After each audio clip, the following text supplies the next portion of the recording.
Tama na no, naiipit na rin kami dito, agad na bumitaw ang mga kasama sa pagkakayap matapos magsalita ni Mitch. Tong si Drake ayaw bumitaw, pinagsasabi mo dyan, napangiti ako kahit sandali sa kalokohan ng mga kasama. Sapat na siguro to para makalimutan ko ng panandalian yung iniisip ko kanina. Alam kong walang magbabago pag uwi ko, pero dadalhin ko ng matagalan ang mga bagong kaibigan na nakilala ko dito. Naku, umalis ka na Erin, bago ka pa mapigilan itong isa. Natawa ako at agad na tumango. Hindi talaga aawat sa kalokohan tong si Warren. Catherine! Tara na, sige po, ngayon ko lang napansin na kami na lang pala ang nandito. Sumabay ako kay Sir Mendoza palapit kung saan nakapwesto sila Andy. Di ko pa rin binibitawan ang tingin sa mga kasama, parang mga batang iniwanan ng magulang kung makabusango. Ilang sandali pa ay itinuon ko ang tingin sa gawin ng van, nakabukas na ito kaya mukhang ako na lang pala ang kulang. Lumabas yung ilang guro at inalalayan yung dala-dala kong bag sa huling pagkakataon, bago ako pumasok ay nilingon ko ang bahay kung saan nasa gate pa rin ang mga kasama. Maging ang huling dating na sasakyan ay nilingon ko rin, pero di ko inasahan ang makikita ko. Paano siya napunta dito? Sinusubukan kong kumurap at ilinaw ang mata ng paulit-ulit. Imposibleng susulpot si Papa sa oras na to, di ko naman siya sinabihan, kung si Mama at Tito Mike siguro maniwala pa ako. Nandito pala si Rico, ngayon lang yata nakarating kasama sila ng family ni Sir Lau, ganun. So magkasabay lang tayo dumating. Nakatutok yung tenga ko sa mga kasamahan namin sa van pero diretso lang ang tingin ko sa isang gawi. Wala akong maintindihan. Nakayuko lang si Papa na lumapit sa akin. Halos ilang hakbang lang yung distansya ng sasakyan namin dito. Isang bahay ang layo kina Manong Andres, kaya natatanaw lang ng mga kasamahan ko dito sa van. Erin, di ko napansin na nakalapit na pala ito sa akin. Naguguluhan ako kung saang lupalok siya ng galing at sumusulpot lang ng ganito.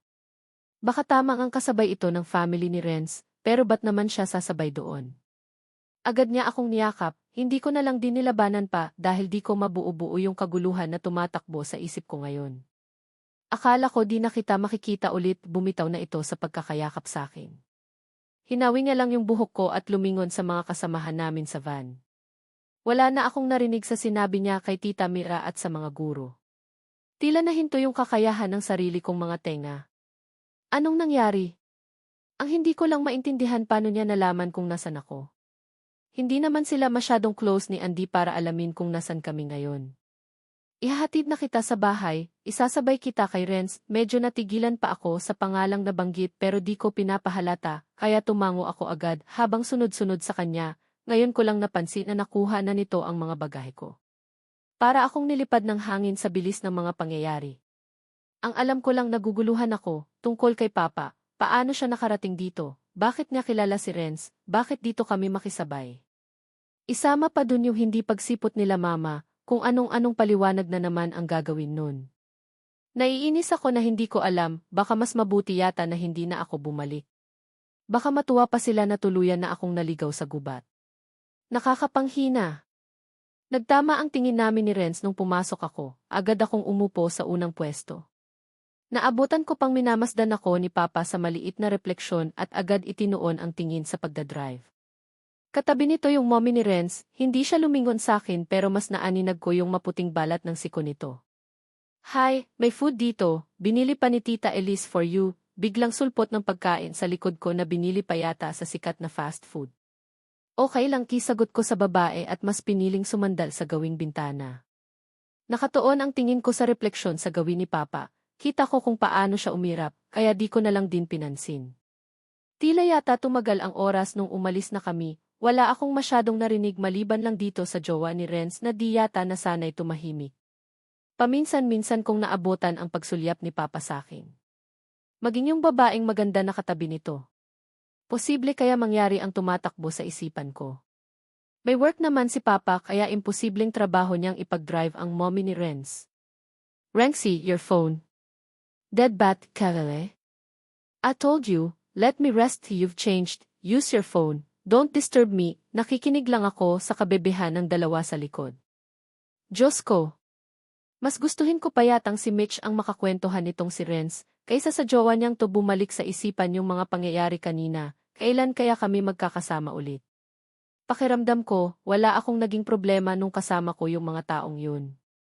Pero kung iisipin sa realidad, napakalayo lalong-lalo na ngayon. Di ko mabilang kung ilang beses gumulo yung isip ko kanina at paniguradong madagdagan pa ulit ito mamaya. Ilang minuto rin akong nakatitig sa kawalan, medyo nahilo rin sa ginagawa kaya agad akong napaupo ng maayos.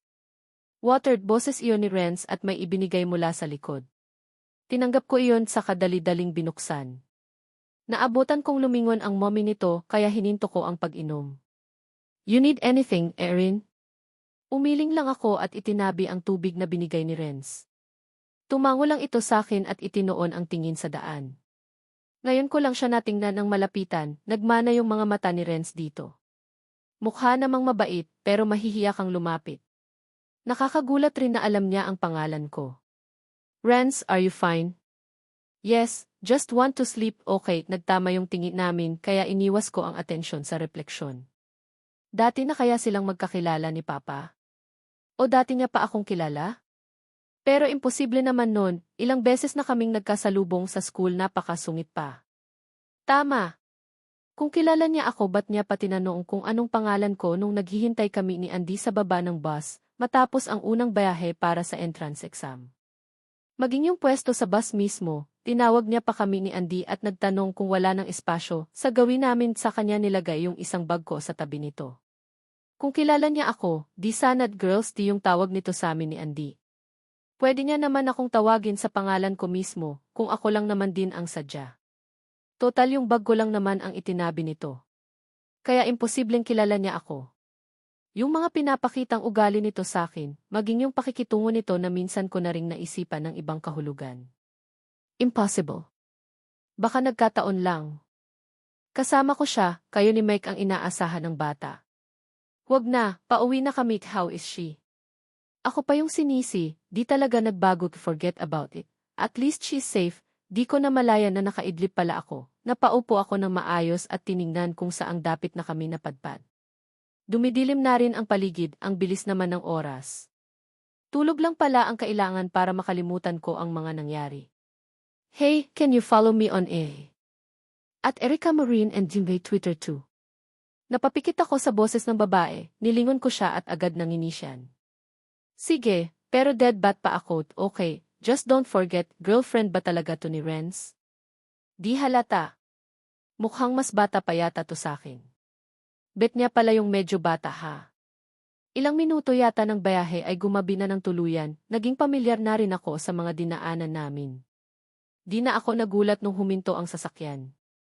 Dali-dali kong kinuha yung dalang bagahe. Erin, tatawag ako mamaya. Andyan na yung mama mo sa loob, sige pa, napasulyap muli ako sa babaeng katabi at agad lumabas nung pinagbuksan ako ni Renz. Di ko masyadong napansin na gising na pala to, Erin. Nako salamat naman at nakauwi ka na anak, di ko inasahan ang biglang pagyakap ni Manang Lucy sa akin. Narinig kong umalis na sila papa kaya pumagilid kami. Kumusta ka na? Parang nahilo yata ako sa patuloy nitong pagyakap sa akin. Pinipigilan ko ang sariling emosyon matapos marinig ang tanong ni Manang. Hanggat kaya ko pa pinipigilan kong manghina. Humiwalay ito saglit pero pinisil-pisil naman ito ang pisngi ko. Ngayon ko lang tuluyang naramdaman na may naghihintay pa pala sa akin, na masaya itong nakabalik ako matapos maligaw ng halos 1 linggo. Tanaw kong lumabas ng gate si Mama kaya lumayo ako kay Manang. Anak, andito ka na talaga.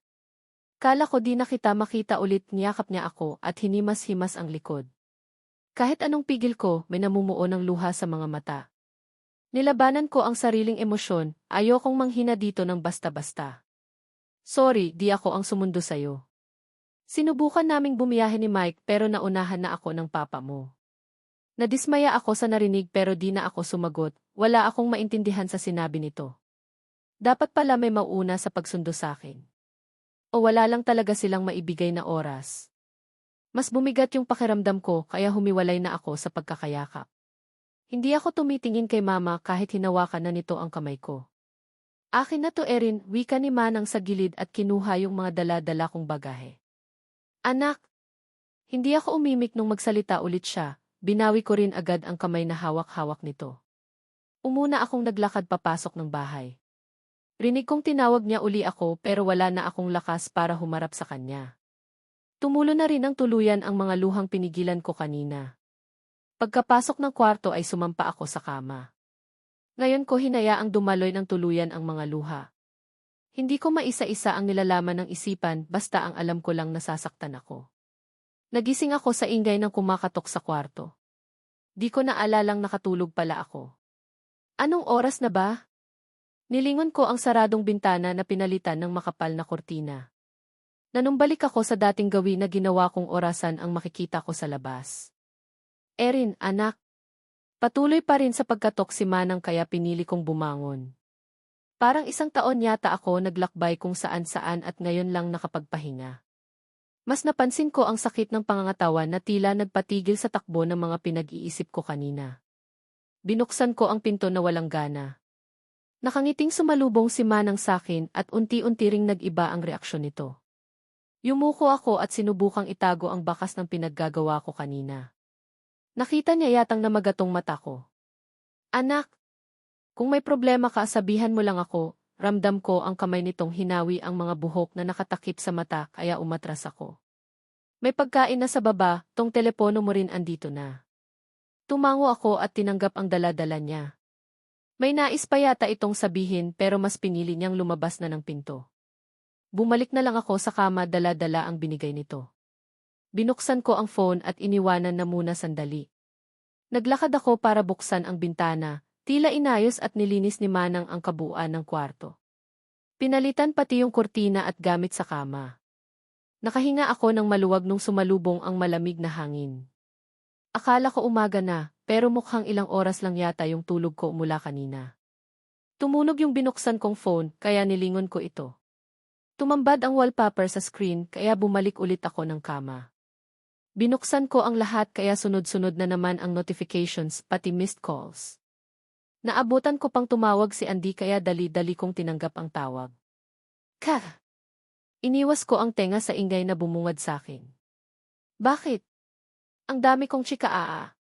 Pero ito muna, excited na ako bukas. 7 yung baccalaureate, dapat maaga kang gigising, then isa SE ang graduation ceremony, wag kang magpapalit kahit bukas lang. Tapos yung gising natin tingnan mo dali at may itatanong ako mamaya tungkol kay Renz. Yung mga friend request rin ni na Drake, ikaw na lang daw hindi namamansin. Pag yung mga yun nagtampon ako, ewan ko na lang sayo. So anong chika ni Renz nung umuwi kayo? Sunod-sunod na sinabi nito sa kabilang linya. Pumasok lang yata sa 2 tenga ang sinabi nito. Mukhang hindi tinabla ng pagod sa bayahe. Anong oras bukas? Ay grabe ka, ang haba nung sinabi ko di mo narinig. Narinig ko naman basta yon, kita na lang tayo bukas. Tatawagan kita bago ako pupunta ng katedral, ano pang kailangan dalhin? Hayes, check mo na lang sa GC, may announcement chachu doon, pwede ka ring magbakred kung gusto mong makichismis ng mga balita sa atin, di na no. Grabe ka talaga, umuwi lang tayo bumalik ka na naman sa dati. Miss mo na si Drake. O si Renz? Kumunot agad ang noo ko sa pinagsasabi ni Andy sa kabilang linya. Bahala ka nga dyan, kakain muna ako, binaba ko ang tawag at itinabi ang phone, tatawag naman yun bukas, saka na ako maghanda. Aray, bumalik ako sa realidad nung nakaramdam ng sakit sa tenga. Medyo malabo pa ang paningin nung dumilat na ako. Sa wakas at gumising ka rin. Anong oras na, Kath? Ilang minuto na kaming gumigising sayo. Naaninag ko si Andy na kakaiba ang suot, mukhang galing kung saan, naka-makeup pa. Ano? Tanong nito na tila naghihintay sa sagot ko. Napaupo ako sa pagkakahiga dahil sa boses nitong mukhang may galit sa akin.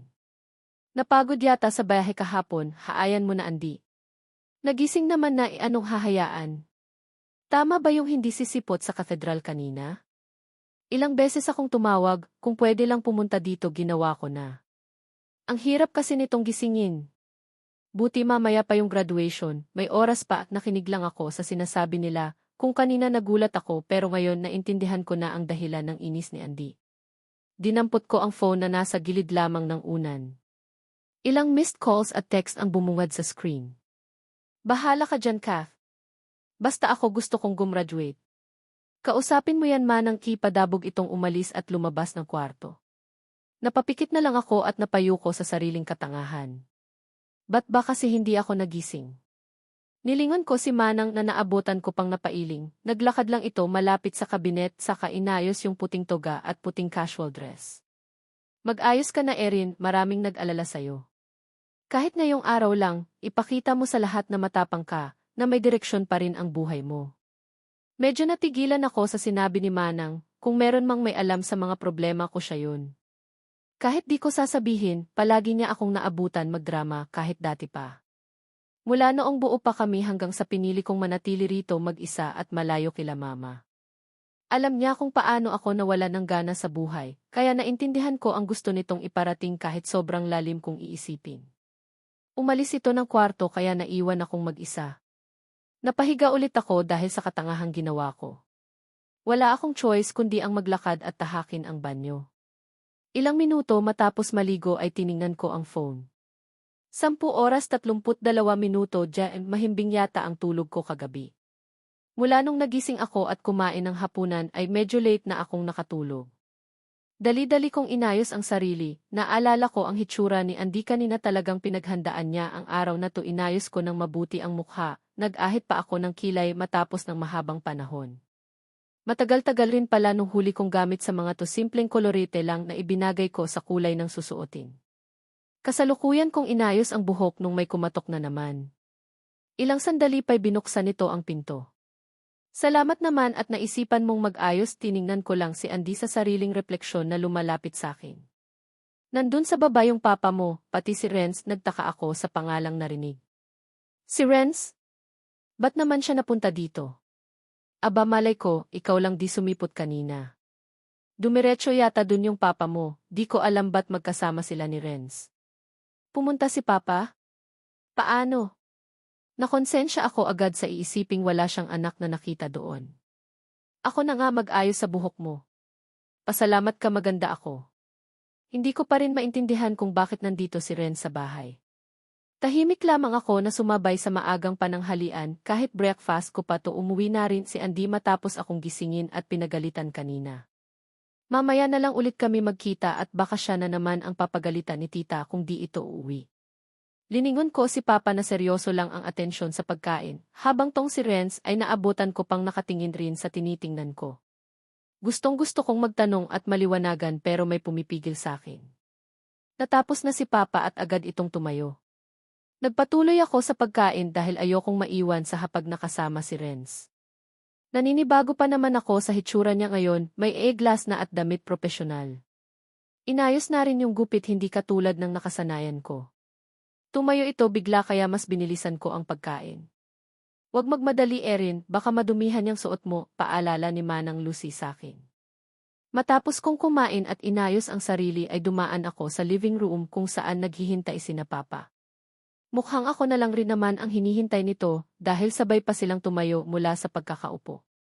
Nanibago ako nung maglakad kaming tatlo palabas ng bahay. Hanggang ngayon sariwa pa rin sa isipan yung mga nangyari kahapon. Gusto ko nang maliwanagan sa lahat, lalong-lalo na kay Papa. Erin! Sandali! Huminto ako nung marinig ang boses ni Manang tsaka ko siya nilingon. Napaiwas rin nung sabay na magtama ang tingin namin ni Renz. Ba't kasi hindi ako nagpahuli? Tong telepono mo. Sigaw nito sa akin. Akma na akong maglakad pabalik nung hinarang ng lalaki ang kamay nito at agad tumalikod. Nagets ko rin naman ang balak niyang gawin kaya umuna na akong sumunod kay Papa na nasa labas. 1 minuto lang yata yung hinintay namin ni Papa sa loob ng kotse nito bago dumating si Renz. Hirit abot nito sa akin at umupo katabi ni Papa. Nasa unang pwesto ako, ang kaibahan lang masanay ako sa sinasakyan namin ngayon hindi katulad nung kahapon. 12 noon. Habang nasa biyahe ay binuksan ko ang phone.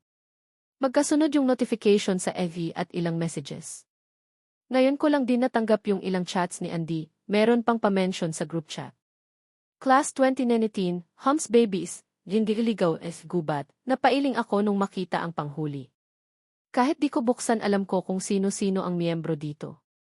Sino namang matalino at gagawa ng group chat na ito ang pangalan.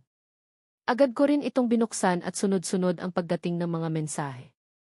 Halos mga congratulations yung nabasa ko rito. Patuloy lang ako sa pagtingin, maisinan pang litrato si Warren na kakagaling ligo at nag-mirror selfie. Di ko mapigilang mapangiti dahil pinagtawanan ito ng mga kasama.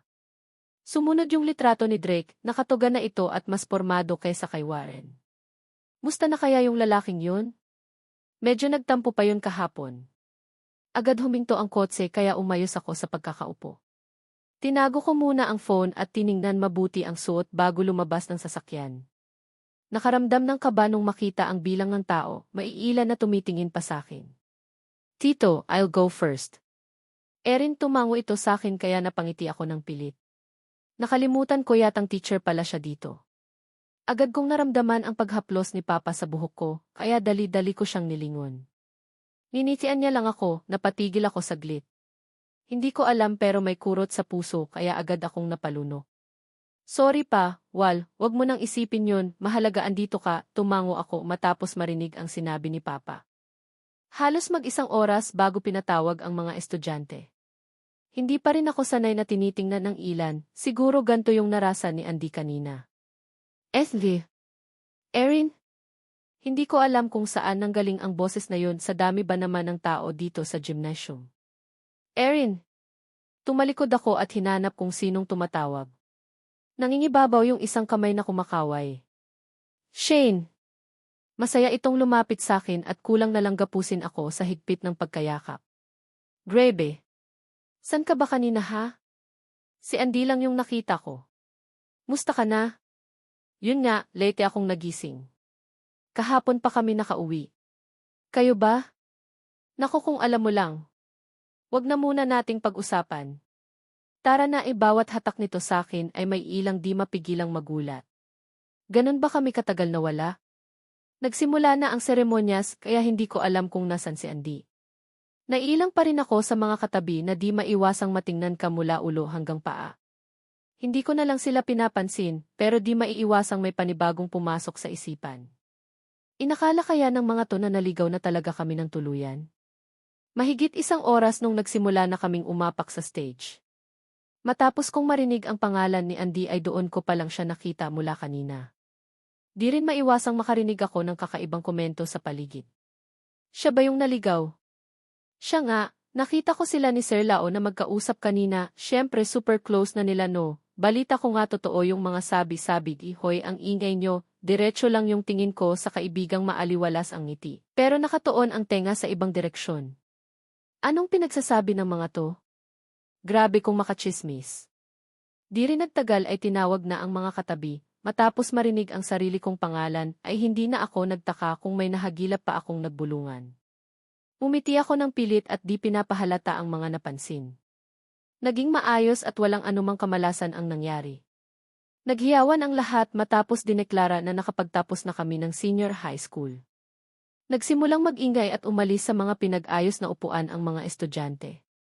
Muntikan pa akong maapakan ng kung sinong babae dahil sa pagmamadali. Kath! Aray ko hindi ko nakitang nasa gilid na si Andy at agad akong niyakap. Humiwalay ito sa akin habang inayos ko yung suot na toga. Waah, graduate na tayo. Masayang wika nito at yumakap ulit. Congrats sa atin. Hinaplos ko ang likod pagkatapos, pero ilang sandali pa'y nakarinig ako ng paghikbi, kaya humiwalay ako sa kanya. Bakit? Kita ko kung paano namuo yung luha sa bawat gilid ng mata. Umiling lamang ito at pinunasan yung luhat sa kangumiti. Tara na nga. Ang drama talaga ng babaeng to, di ko rin naman siya masisisi. Kahit ako di ko akalaing makakauwi kami at aabot dito. Sabay lang kami naglakad ng huminto tong isa. Parents mo, Kath. Mauna na ako ha. Text kita mamaya na una itong umalis kahit di ko naintindihan. Linibot ko ang tingin, malayuan pa lang ay tanaw ko si Papa na kumakaway sa akin. Naestatwa ako bigla nang makita ang kasama nito. Parang ayokong lumapit, kontento na akong makita silang magkasama ulit. Napalunok na naman ako, ayokong maging emosyonal. Pero kahit anong pigil ko ay di ko na malayang naglakad na ako papunta sa gawin nila. Congratulations Erin, agad na yakap ni Mama. Naramdaman ko na ang namumuong luha sa mata. Kaharap ko si Papa mula sa likod habang nakayakap pa rin sa ina. Umiti ito bigla, kaya di ko napigilan ang mga luha na kanina pa gustong kumawala. Iba yung saya na naramdaman ko nung pumasok ako ng kotse.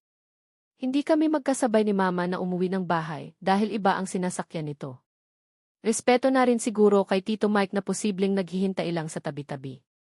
Hanggang ngayon kasi di ko pa sila nakitang nagtagpo ni Papa. Erin, okay lang ba kung mag-antay tayo ng ilang minuto? Isasabay ko si Renz para di na siya mag-commute mamaya.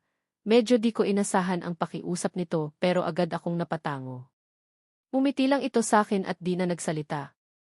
Dumaan ang ilang segundo at tahimik lamang kami ni Papa habang busy itong may ginagawa sa telepono. Pa? Yes, Erin. Sagot nito pero nakatuon ang tingin sa hinahawakang bagay. Kaano, ano mo si Renz? Minasdan kong mabuti ang naging reaksyon. Kahit nakakagulat ay agad niya akong tiningnan at ibinaling ang tingin sa daan. Si Renz? Anak siya ni Elise, nahihiyang sagot nito sa akin. Tahimik lamang ako at di na masyadong nagulat dahil alam ko naman yun. Pero tila yatang meron akong hinihintay na sasabihin ito. Nung napansing hindi ako sumagot ay agad itong lumingon sa akin. Sorry, di ko formal na pinakilala si Elise sa'yo kahapon. Alam kong hindi ka pa handa para doon, ito yung tinginan na pwede nang hindi magsalita. Alam mo agad na laman nito ay mga pakiusap. Napalunok ako nung marinig ang sinabi ng ama. Talaga palang nakahanap na ito ng bago. Kailan pa? Mahigit 1 taon na tumango lang ulit ako, pilit sinaksak sa kukote ang mga narinig. Ilang sandali pa ay nakarinig ako ng pagbukas sa pinto mula sa likod. I'm here, Tito. Sorry for waiting, kilala ko ang boses na iyon, pero di ko magawang lumingon dito. Diretso lang ang tingin at unti-unting inayos ang pagkakaupo. Okay na, Renz? Yes po, tahimik lamang akong nakikinig sa pag-uusap ng dalawa.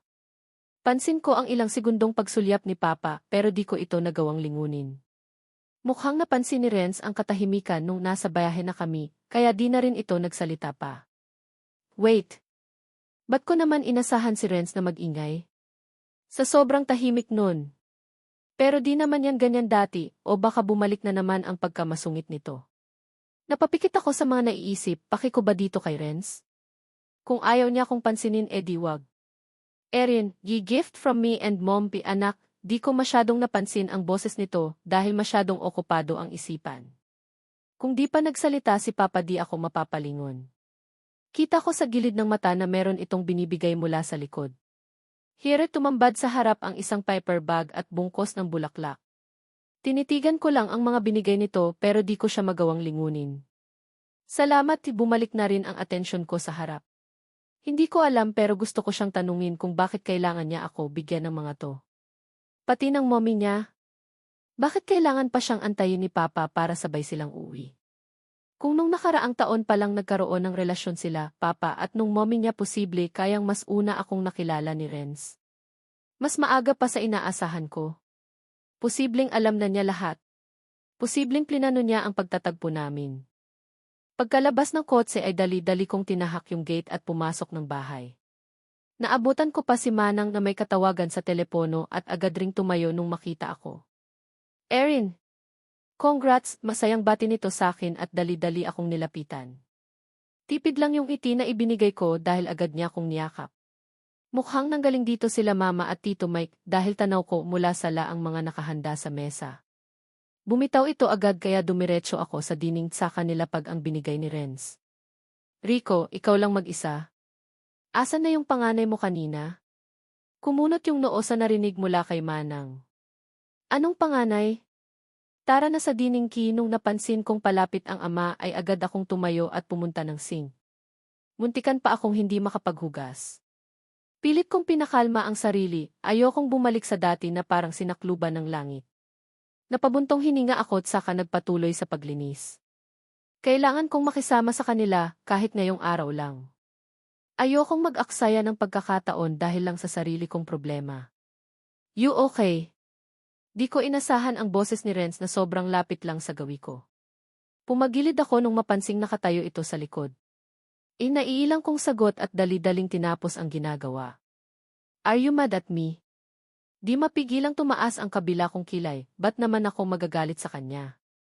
Hindi naman, umuna akong bumalik sa dining kung saan patuloy pa rin ang kwentuhan ni Manang at Papa. Nahinto pa kami nung marinig ang ingay ng sasakyan at agad nagtinginan. Sandali lang hindi ko alam pero mukhang may ideya na ako kung sinong bisita ang parating. Ingay pa lamang ng makina ay tumambad na sa isipan sina Mama at Tito Mike. Dito ka Renz, tinitigan ko si Papa na di maitago ang pag-iba ng hitsura. Paniguradong di niya inasahan na mag-abot sila ni Mama dito sa bahay. Are you fine, Tito? Ha? Naman, sagot niya sa lalaking walang kamuwang-muwang sa mga nangyayari. Ganto na ba talaga sila ka-close? Sa bagay hindi rin naman mahirap pakisamahan si Papa kaya siguro mabilis silang nakapaglagayan ng loob ni Renz. Nagkaroon ng ingay sa sala kaya napalingon kaming tatlo dito, kasalukuyan pa ring naghihintay sa dining area. Nagtama ang tingin namin ni Mama kaya pinilit kong maging komportable.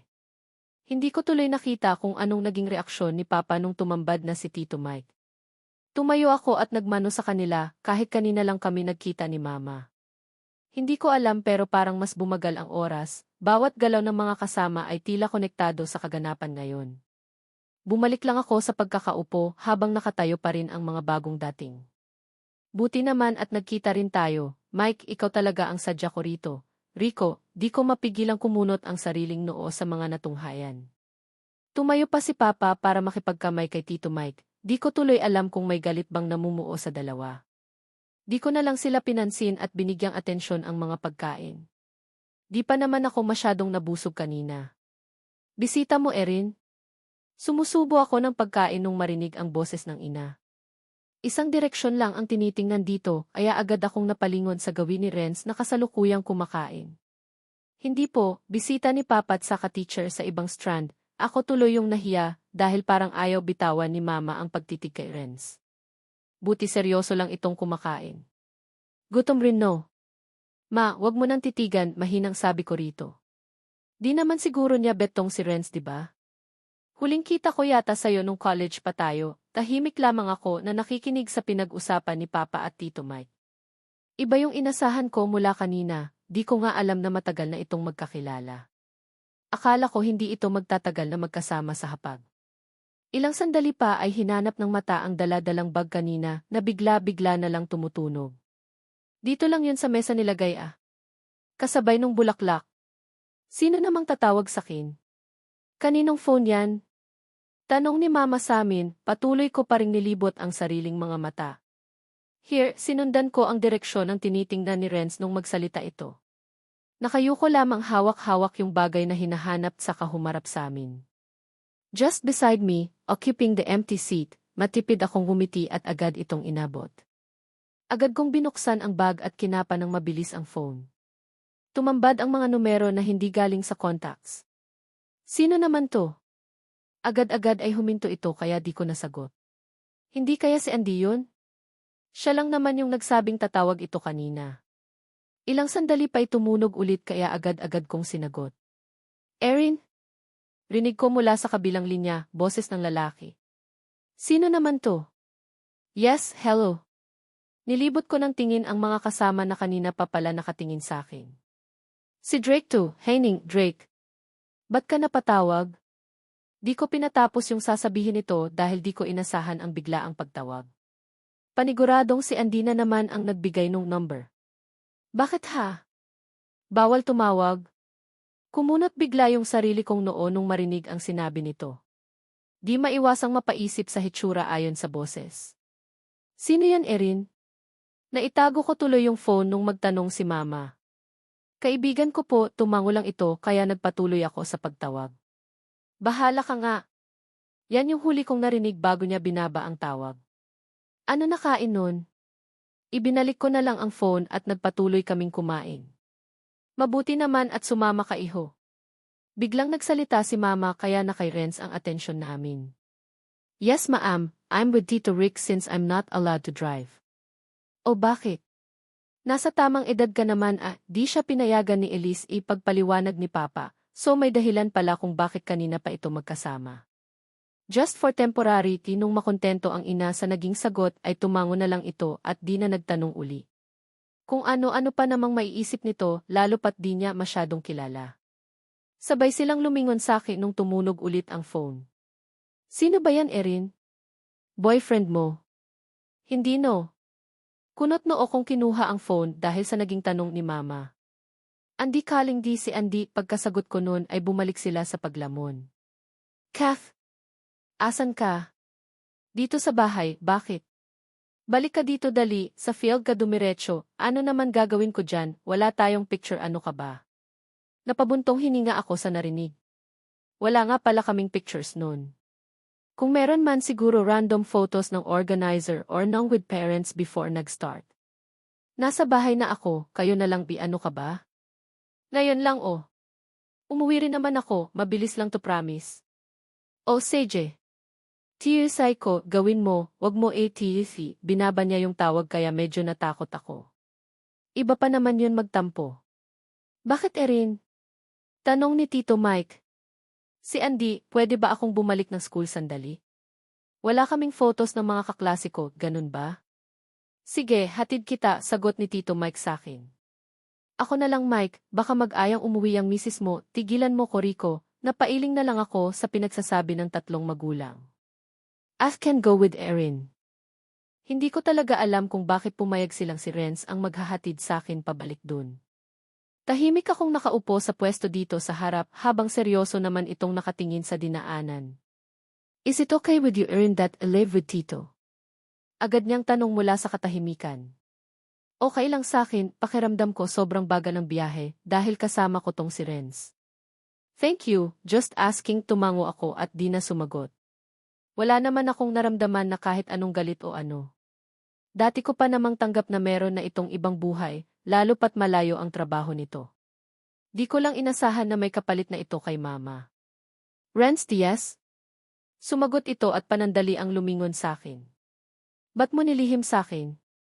Alam kong natigilan ito pero di lang pinapahalata. What do you mean? Ito yung minsan nakakainis pag siya yung kausap. Kailangan mo munang paghandaan yung itatanong at isasagot mo in English. Balak ko nang sumagot nung magsalita ito. It's not this part, Erin. I don't want to ruin Tito's plan. I had to wait and find time to explain. I'm really sorry na tahimik ako dahil sa narinig na paliwanag. Naintindihan ko naman, nakakainis lang kung iisipin dahil wala akong kaidedeya na kilala na ako ng isang taong inakala kong estranghero. Naintindihan ko ilumingon ito saglit at binaling ang tingin sa harap. Tanaw ko mula sa labas ang ilang estudyanteng naghihiyawan. Mukhang taga-ibang strands at hindi pa rin umuwi. Huminto ang sasakyan kaya inayos ko ang pagkakaupo. Maging yung dala-dalang toga na hindi ko na muna sinuot. He showed me your pics, so you're kind of familiar when I started working here. Di ko inasahan na magkukwento ito, akala ko tapos na. You don't mind everything around you.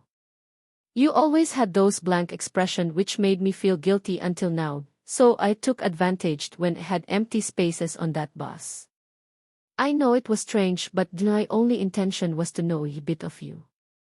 Tito became Din's dad for months now and knowing your situation won't make me feel happy. Wala akong nasagot sa sunod-sunod nitong paliwanag. Hindi ko tuloy alam ang maaari nitong sasabihin. Thank you for letting your dad happy again. I'm against with it at first, but I can't hurt the momki. Naintindihan ko naman Renz, tumatango-tango ito sakin, kaya nagpatuloy ako sa pagsagot.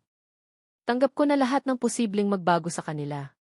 Kaya di mo na kailangan magpaliwanag. Di mo rin naman to inasahan, seryoso akong tumingin sa kanya nung marinig na naman ang ingay ng telepono.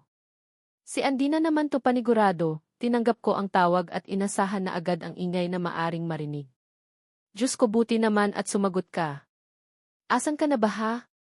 Andito na nga, kakarating lang ibinaba niya agad yung tawag kaya kumunot yung noo ko. Ang init na naman ng ulo ng babaeng yun. You should go now Erin, I mean Sister Erin, nanliit ulit yung mga mata sa narinig at agad siyang tiningnan. Nagkibit balikat lang ito kaya alam kong nasa oras ng kalokohan si Renz. Lumabas ako at tinahak ang field kung saan naghihintay si Andy na mukhang dragona sa inis. Dali-dali kong sinuot ang tuga nung matanaw na ang grupo ng mga babae sa kaliwang bahagi ng field. Kaunti lamang ang nandito di tulad ng bilang ng mga tao sa gymnasium kanina. Nakapamiwang na agad ang kaibigan na akala mo'y nakalunok ng apoy dahil sa tingin nito. Sinalubong ako ng yakap ni na Jazz at Kim dahil hindi kami nag-abot kanina. Agay Kim sandali. Bumitaw kami sa pagyakap nung magsalita si Jazz, mukhang may nagulo yata sa makeup nito. Napailing ako nung maalalang bumalik na pala ako sa dati, kung saan nakasanayan ang mga gantong pangyayari. Bawat kilos ng mga to ay kailangan ng ingat, pwede mong guluhin lahat, wag lang yung kolorete sa mukha nila. Hoy, bilisan nyo na dyan, kanina pa umusok tong si Andy, excited na ipumwesto na kami matapos marinig ang sinabi ni Shane. Gandahan nyo ha. Pang forever too. Lapit ka pa dito Erin, sandali, pangit yata ng angle ko dun, wag nang maingay, nakangiti lamang ako na nakikinig sa mga kaibigan. Hindi ko nga alam kung anong hitsura namin doon dahil bilang ng segundo lamang ang inasahan namin sa pagkuha ng litrato. Tiningnan pa ulit ni Andy kung tama ang pagkakuha. Hanggang sasabay na kaming lumapit sa gawin ng kamera. Masyado yatang malapit no? Si Shane at Erin yung dapat nasa gitna, ano ba Jazz? Napaiwas ang tingin namin sa kamera at binigyang pansin ang inis na boses ni Kim. Maging kami rin ay kumunot ang mga noo nung tanging mata lamang ang ginagalaw nitong si Jazz. Tila may pinapahiwatig sa harap. Sabay naming nilingon ang palapit na presensya ng lalaki. Anong pinunta nito dito? Kusang gumagalaw ang kaliwang braso dahil sa pinipigilang kilig ng mga katabi. Di rin kasi maitatangging malakas ang appeal nitong si Renz. Sabayan pa ng hitsura nito ngayon na akala mo'y artistang napadaan lamang sa gawin namin. Good afternoon sir, masayang bati ng tatlo. Nagtinginan kami ni Andy at dali-daling umiwas. Good afternoon girls and congratulations Higay, thank you po, napadaan po kayo. Tanong ni Shane sa guro. Agad nagtama ang tingin namin pero di ko pinapahalata ang pagkagulat. May gusto yata itong sabihin, baka uwi na sila ni Papa. Kinapa ko ang phone at manandali ang binuksan. 2 missed calls from Papa, wala akong choice kundi tawagan ito pabalik. Sumagot rin naman ng ilang segundo. Nasa tabi pa rin ako ng mga kasama pero di ako nito masyadong napansin sa kakatanong nito kay Renz. Umatras ako sandali at pumagilid para makasagot ng masinsinan. Pauwi na kayo? Hindi pa po, kailangan nyo nang umuwi. Sabihan ko na lang si Renz, hindi na, baka maligaw ka na naman. Wag lang kayo masyadong magpagabi, sige pa, binaba nito ang tawag kaya bumalik ako sa mga kasama na ngayon ay masayang nagtatawanan. Napangiti ako sa hitsura ni Jazz na nagpipigil ng kilig dahil kasama nito ang guro sa litrato. Jazz, ako naman, hoy. Alis na dyan, gandahan mo Andy ha. Spopost ko pa to, nakakahiya kay sir, ano ba yan, napailing na lang ako sa natunghayan. Tawang-tawa si Andy na kumuha ng litrato habang si Shane ay di na makaantay na pumalit sa pwesto ni Jazz. Lumapit ako kay Kim na nakaramdam ng hiya sa pinaggagawa ng mga kasama. Nakasisen ko mamaya, matapos marinig ng ilang beses ang sagot ni Andy ay nakontento na rin ang mga kasama. Umunang umuwi si Shane dahil sinundo na ito ng kuya niya. Habang sina Kim at Jazz ay sabay na nag-commute. Napabuntong hininga ako at napasandal sa kotse ni Papa. Walang ideya ang tatlo na sabay kaming uwi ni na Andy at Renz. Andy, tara na, tawag ko sa kaibigang di mawala ang tingin sa kamera, mukhang paulit-ulit tinitingnan ang mga nakuha nitong litrato. Ang pogi naman talaga ni Renz dito o tila na ilang ang lalaki na nakikinig dito kaya umuna nang pumasok ng kotse. Di pa rin natinag ang kaibigan kaya binuksan ko na ang pinto, wala na akong balak tumabi kay Renz pa uwi ng bahay. Tara na Andy, o eto na hanggang sa makapasok kami ay nakatuon pa rin ang tingin nito sa kamera. Hindi ko na lang din pinansin dahil baka mabulyawan pa ako. Naabutan kong nakatingin sa refleksyon ang driver, kaya tumingin ako dito pabalik. Tingin-tingin mo dyan. What? Wala, bat, gusto kong matawa sa reaksyon ni Andy na sobrang dismayado. Pero pinipigilan ko na lang dahil baka madamay pa ako. Ang tagal pa naman ito ma-fully charged to you, okay? Tahimik lamang ako na nakikinig sa dalawa. Napaupo rin ng maayos ang katabi at nakaramdam ng inip dahil wala na ang libangan. Ilang sandali pa iramdam ko ang siko nito nagpapansin sa akin kaya agad ko itong nilingon. Ba't di pa rin to umuuwi? Mahinang tanong nito sa akin, tukoy nito kay Renz. Ang tsismosa talaga kahit kailan. Baka kung sabihin ko ang totoo mamaya ay tatawanan lang ako. Ewan ko, magkasama sila ni Papa, agad nanliit ang mata nito, pahiwatig na hindi ito naniniwala sa akin. Talaga lang walang gana akong tumango para di na ulit magtanong. Oy Renz, umaakyat ka ba ng ligaw dito kay Catherine? Agay Kath. Dali kong nahampas ang kaliwang kamay nito dahil sa naging tanong niya kay Renz. Ano bang tanong yun? Siyempre, hindi trinig namin ang pinipigilang hagikik ng tao sa harap. Yan o, tinawanan lang tayo. Di ko na lang pinansin ang dalawa hanggang sa naihatid na namin si Andy at nakauwi ng bahay. Bumungad ang dalawang ama na mukhang kanina pa naghihintay sa labas ng gate. Nung napansin ang presenya ko sa harap ay agad ding nagpaalam si Papa. Hinintay pa naming makaalis ito ng bahay. Tara na tito, aya ko kay Tito Mike na hindi pa rin nawawala ang ngiti kahit pinipigilan na ito, sadyang di marunong magsinungaling ang mga mata. Pagkapasok namin sa bahay ay nadatnan ko pang nakapwesto ng maayos si Mama na nanonood ng TV, hindi ko alam pero natuwa ako sa ayos nito, paminsan-minsan ko na lang siyang nakitang nakasuot ng pambahay. Ibig sabihin lang nun dito sila matutulog mamaya. Oh, nakauwi ka na pala, di po kayo uwi. Walang preno kong tanong sa ina. Natigilan pa ito't sa katumango kaya di ko ulit mapigilang ngumiti. Dali-dali kong tinahak ang hagdanan na akala mo'y sobrang sayang makaapak roon. Tong mga regalo mo Erin, rinig kong sigaw ni Tito Mike bago ko isinara ang pinto. Napasampa ako sa higaan dala ng saya na naramdaman. Para akong kinilig na hindi ko maintindihan kung saan nanggaling. Dahil sa tuwa ay hindi ko mapigilang mapatawag kay Andy. Himala at napatawag ka, alam mo bang nagkita na sila Papa at Tito kanina? Kinikilig kong kwento sa kaibigan na nasa kabilang linya. Si Tito Mike. At Papa mo? Nga. Dito rin sila matutulog pati si Renz? Nahinto ako at nawala ang ngiti dahil di kami nagkaintindihan ng kausap. Mukhang mali rin yung naging balita ko, medyo kulang-kulang dahil sa excitement. Sila Tito Mike at Mama lang to naman. Sayang naman. Kaano-ano niyo ba kasi si Renz? Natigilan rin ako at napaisip. Na ano? Kaano ko nga ba yon? Well, anak siya ni Tita Elise na girlfriend ni Papa. Kaibigan, sagot ko rito. Ay, nga. Di ako naniniwala, ewan ko sayo, binaba ko ang tawag dahil pansin ko ang kakulitan ng kaibigan. Di pa man yun titigil at kung ano-ano pang maiisip tungkol sa akin. 6:13 si paggabi na pala at di pa ako nakapagbihis kaya dumiretso ako ng banyo para maglinis ng sarili. Ilang minuto lang akong nandoon hanggang sa makapagbihis ay nakuha ng atensyon ang bintana na natabunan ng kurtina. Tanaw ang iilang bituin sa langit nung mabuksan ito, masyadong maganda ang panahon. Di ko mapigilang mapapikit na nung balik sa sitwasyon na nakahiga sa matigas na higaan na gawa sa dahon ng niyog. Ganitong-ganito yung lalim ng pag-iisip sa mga panahong yun. Di ko akalaing makakabalik ako dito. Malamig na hangin na nagpapangiti sa akin. Ang swerte ko pa rin matapos ang mga nangyari. Mula sa nagkabuhol-buhol na problema kahapon tila unti-unti nang naituwid ang mga tutumunog ang telepono, kaya agad ko itong kinuha sa kama. Papa calling Erin? Yes, pa. Nakalimutan ko kanina, nabuksan mo na ba yung regalo? Ano? Nagustuhan mo ba? Sunod-sunod na tanong nito sa akin. Nasapo ko yung noo dahil andun lang pala sa baba. Pa, di ko pa kasi nabuksan pero sure ako maganda yun. Pakisabi na lang kay Ma'am Elise na nagustuhan ko at thank you na rin, medyo nahihiya kong sagot, mukhang tama naman yung pinagsasabi ko dun. Iha!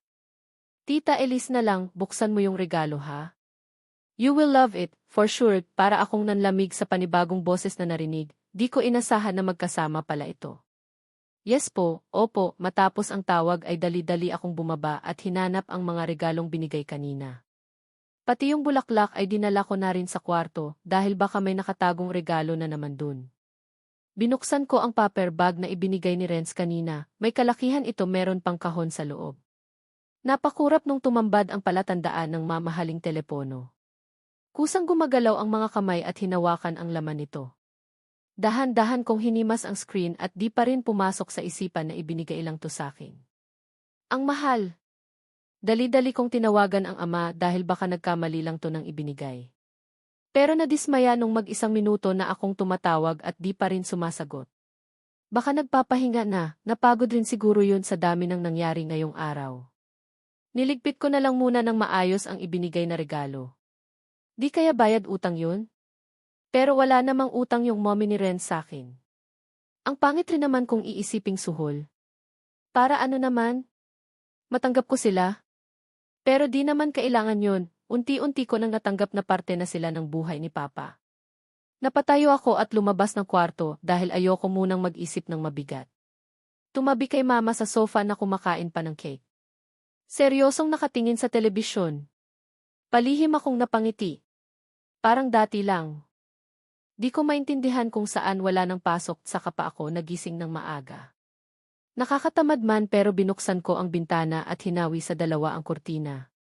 Sumandal ako patalikod, kaharap ang kabuuan ng kwarto. Nakita ko na naman sa gilid ang ibinigay na regalo kahapon. Di pa rin talaga ako naniniwala, siguro mahigit kalahating 100,000 ang presyo nito. Hindi rin naman siguro nagkamali ng ibinigay si Ma'am Elise. Kaya ganun na lang siguro yung excitement na napansin ko kahapon nung nagtanong ito.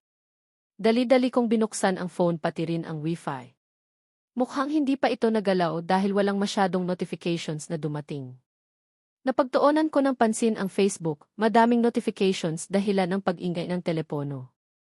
Tumambad yung mga litrato ng mga kaibigan kahapon. Umani ng komento yung litrato naming tatlo ni Andy at Renz. Ang saya nila tingnan, sana all close friends, buti nakagraduate na, pwede nang ligawan sir haha, Nax.